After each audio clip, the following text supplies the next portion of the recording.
Good morning. Welcome back to another episode of AKP Sports Talk. It is Tuesday, January 9th on this beautiful morning. Ari, first off, I know you're probably not doing the greatest, but how you doing this morning after a very entertaining championship game last night? Yeah, obviously the final score wouldn't reflect it, but it was entertaining until what was it, like 8 minutes left in the game or 7 minutes left, whatever it was.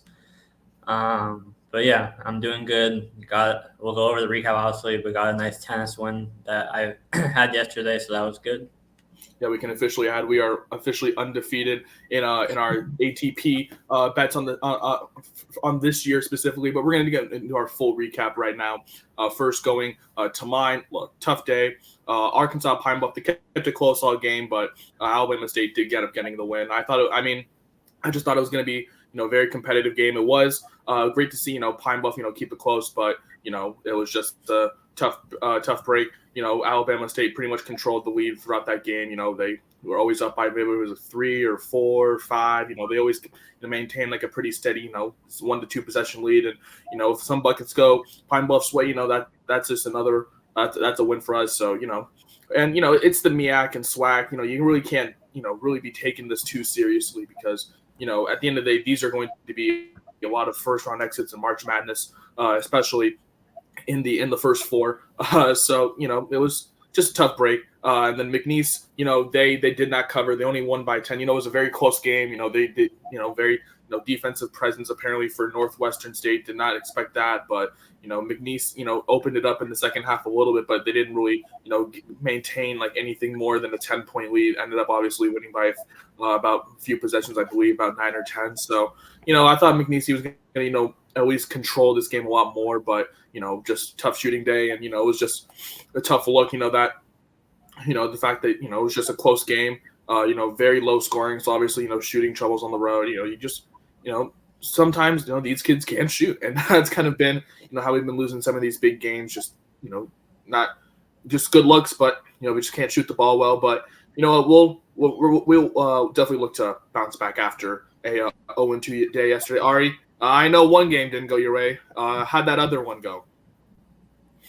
Yeah, 1-on-1 day, like I said. We'll start off with the L, UW. It was competitive for 3.5 quarters, but even then, it still felt like they needed some break to go their way, just with the way the game was going, pretty much. But yeah, Michigan was the better team on the field overall, and obviously the final score displayed that. And then the W was pretty. It was going on during the game, so I didn't get to watch it obviously, but Offner won 6-4, 6-2, so pretty easy win for him. I still like Shapovalov, but first match in like 6 months was never going to be easy, obviously. But yeah, good win for Offner. Yeah, of course, obviously, getting back into our tennis plays, good win for Offner. I didn't watch it as well, but obviously, obviously, Ari, the more the tennis expert between the two of us, obviously that was a great look for you. So great to see that cash for you. And then obviously the other game, it was some of it, you could call it a not a personal one, but an emotional one. But obviously, it was definitely a good look. But you mentioned it was a pretty close game, for maybe like 4.5-ish quarters, 3.5-ish quarters, excuse me. Yeah. And then obviously the Michigan run game just started to break up big open plays, and obviously Roman Wilson had that big like 44-yard dot or something, and just just the big plays started happening from Michigan's way, and it was just tough for UW to overcome that, especially with just the pass rush, really getting to that backfield, pretty much being the first true test for Washington in terms of their defensive line, in terms of their offensive line. But obviously very entertaining game. I would say the final score doesn't really reflect how this game really was. To agree with you there, but obviously unfortunate end to in terms of betting for our college football season. But obviously that's now in the rearview mirror, and now finally getting fully booked into not only college basketball, but obviously the end of the NFL season coming up soon. But we're gonna get into our best bets for today, and I got 3 for you. I got some good games for you. First, we're gonna go to one of my favorite games of the afternoon. We're going to go to BYU and Baylor in Waco, and we're taking that over 154.5. I like this over here. I'm playing it simple. You have two good offenses now. The one thing about and this is minus 110 on DraftKings, by the way. One thing about BYU is that they really haven't faced a good defense. And here comes Baylor. Obviously, they're one at home, and two, they are pretty much one of the better defenses in the Big 12, in a loaded Big 12 conference, I should say. I mean, there are so many good teams in this conference, right? And you're going to have all these ranked on ranked matchups every single week. And now this week it's BYU going to Baylor. And I think, Baylor's defense has taken a little bit of a step down, in terms of how, Baylor has always been known as one of the better defensive teams in the country. And in this matchup, obviously, they got to go face BYU. And BYU, they're one of the best scoring teams in the nation. If you haven't heard, obviously, they're 12-2, but the one caveat is that they don't score when they're away from home, because most of their points have come, when they're at home. So, excuse me. So the one caveat I'd say is that, BYU has not really played that many road games yet. And then this is probably going to be their first true road test of the season, going to Baylor, one of the better teams in the country. And, I expect Baylor to win. And obviously BYU is coming off that tough loss against Cincinnati at home. And Cincinnati, obviously, another good team out the Big 12. So I'm talking about a loaded conference in the Big 12. I think arguably the best conference for basketball. But I like this over at 154.5.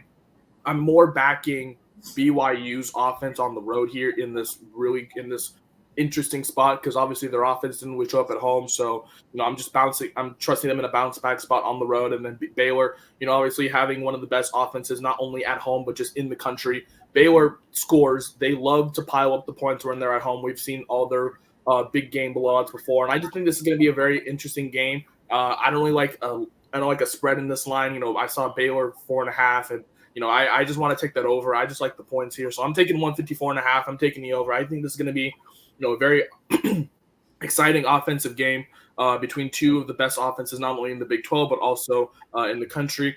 And then we're going to go to another Big 12 matchup. And I hate fading Houston, because Houston is so good. They honestly are my favorite right now to win the national championship.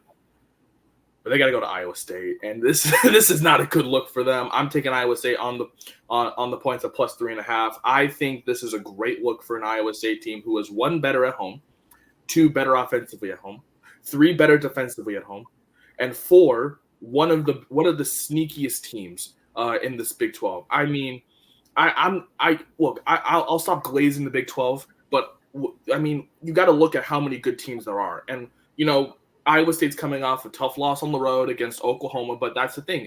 Oklahoma is really good at home. And now Iowa State, 11-3 on the season, they've had some pretty dominant wins, right? And now they got to face Houston, right? The number 2 team in the country. All right, and they really haven't played anyone, I guess, to that level yet. The closest opponent that they've had pretty much all season would probably be that Oklahoma team that they barely lost to on the road. But that was a bad look. Obviously, Oklahoma, we talked about home court advantage, and that line was going in Oklahoma's favor. So, and then obviously Iowa State at home, we talk about the point differentials. I mean, they have been beating up on opponents at home. And, this is a really good look. And, their best win at home is probably that game against Iowa where they won by 25. Their offense was shooting the ball well. They average at least almost 90 points at home almost. And, against a Houston team, one of the better defensive teams in the country, I just like them to cover in the spot. I'm not taking them to win. I just think the plus 3.5 is a good look for them. Obviously, we talk about Houston. They're almost top 10 in blocks per game. They're top 5 in steals per game. They're top 25 in rebounds per game. The one true caveat about Houston is their offense, but when their defense plays so well, you don't really need that much offense. And then on the latter part, when you don't turn over the ball on offense, you can just get it inside, feed it to your main guys, like Jamal Shed, LJ Cryer. Those are kind of the 2 guards that, kind of lead this Houston team. But, when you look at this Iowa State team at home, I just think this is the better offense at home, even though Houston is the best defense in the country. I just think, Iowa State's offense is honestly one of the best at home. So I'm just taking the Cyclones at plus 3.5 in this bounce back spot, against Houston in the Big 12. And then finally, we're going to go to some Mountain West basketball, and we're taking Boise State, straight up on the money line at plus 114. I know we're fading Colorado State again, but okay, you got to hear me out here. Okay, this is a great spot for Boise State, and this team, obviously the better team defensively. We talk about how they've had tough losses this season. Uh, I'd say pretty much their best win was beating. Honestly, I'd say their best win so far this season was probably back when they were playing some of those, some of those mid majors. And it's kind of tough because of the schedule, but at the same time, now they were waiting for this moment. And Boise State, this team just won the conference a year ago. Like, are we forgetting that? Like, this team was really that good. And obviously, it's because of their defense, right? And their defense has taken a little bit of a step back, but this is a bad spot for Colorado State. Once again, they had to play Utah State, and Utah State is one of the best teams in the conference. Obviously, they're in the top 25 for a reason. They said, okay, I got to go to Boise State. Not a good look there. I think this Boise State team, they play better at home. They're one of the best teams in terms of defense at home. They really, lock you down, make you, really find that open pass. And it's really hard for this Colorado State team, who obviously is led by, mostly Isaiah Stevens. But, when you look at, the guard play, throughout, this team, it's very deep. And this Colorado State team has a lot of loaded pieces, but this is not a good spot for them on the road. I just like Boise State at home. I would take them at money line. I think I just think they get the job done. I think if you want to take a little bit safer, you may take them on the points, but I think Boise State outright gets the job done. I think Colorado State, this is a bad spot because they got to go again on the road. They just went on the road to Utah State. Now they got to go on the road to Boise State. Two very good defensive teams at home. This is a bad spot for them. I don't like fading this Rams team, but when they're not away from home, it's hard for them to get wins, especially in a loaded conference like this. So those are my 3 plays today. I'm taking a very offensive game in Waco, BYU and Baylor to go over 154.5. I'm liking Iowa State to cover that 3.5 point spread, and then Boise State straight up on the money line tonight at plus 114. Ari, I've been rambling a lot. What have you clicked up today?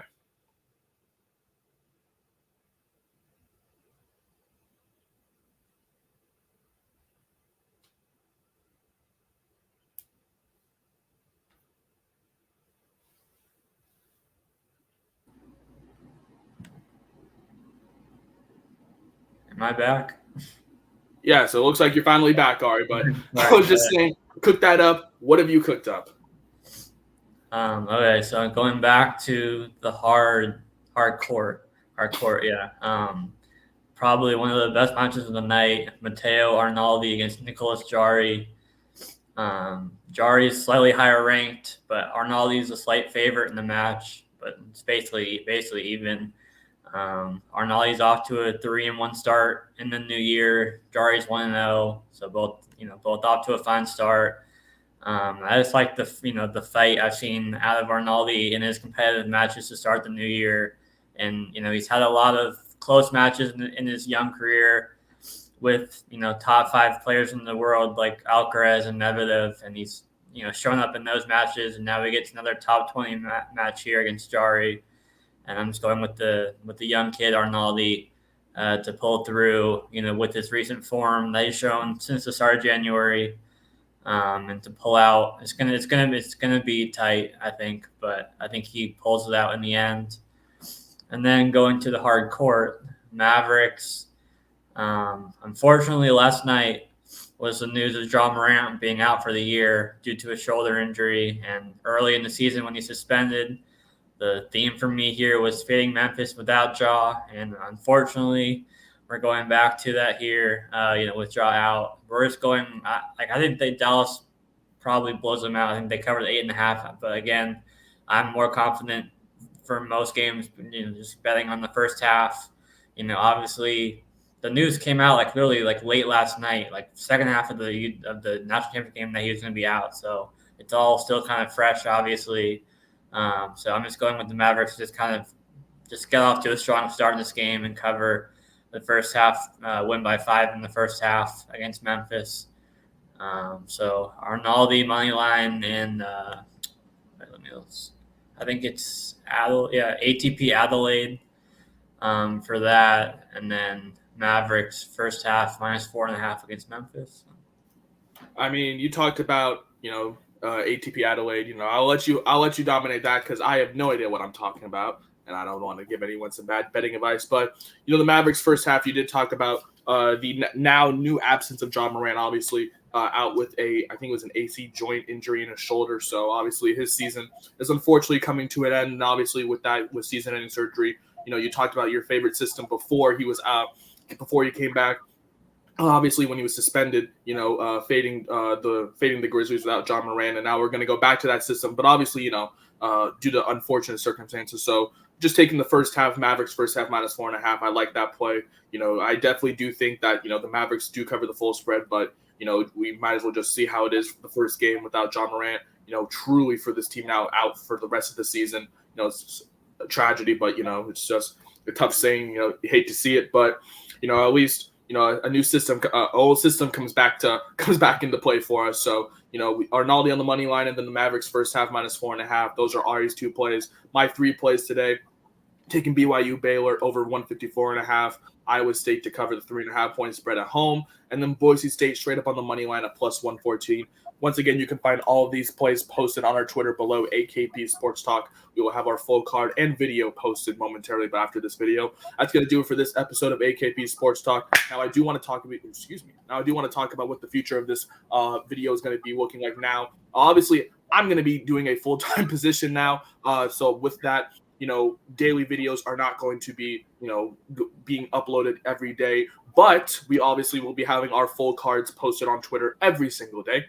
You can find that every morning. We will have our full card posted on our Twitter below. So please make sure to tune into our Twitter for future. And obviously, since I'm only going to be, mostly weekday, that brings us the opportunity to be filming on Friday nights and Saturday mornings for the weekend. So tune in, obviously, it may not start this weekend, but next weekend potentially, for the divisional round and some more college basketball, Friday night, we'll be having some videos posted for our best bets for the weekend, whether it is, college basketball or the NFL or NBA or whatever. We will have a video be posting sometime Friday night or Saturday morning, depending on scheduling. But that's going to be the future of the podcast. So please make sure to tune into our Twitter. You can have our everyday best bets. We will have we will be having daily picks still posted on our Twitter. But in terms of videos, that's going to be more of a once a week kind of thing. Kind of doing a full recap, essentially on how we do in terms of just on Twitter and whatnot, and then obviously giving some plays for the weekend. But after all that rambling,